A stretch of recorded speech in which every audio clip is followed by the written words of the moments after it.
তাহলে তো দেখছি চাকুয়া খুব খতরনাক ভূত। আরে কোনো ভূত টুত না, ওসব কুসংস্কার।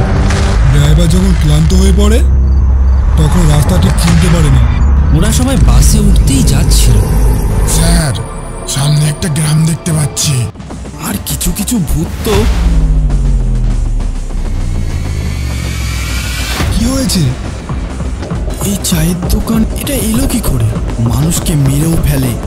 শিবলি চলে আসলো নাকি? কিন্তু এটা সঠিক সময় না। চুরি চিৎকার করে উঠল। আর তখনই বুড়ো লোকটা পুলিশের এক কোপে গলাটা নামিয়ে দিল এবং লক্ষণ কাকার জীবন নিয়ে নিল। আমি যতটা ভেবেছিলাম তার থেকে অনেক বেশি শক্তিশালী এই মায়াজালের ভূত।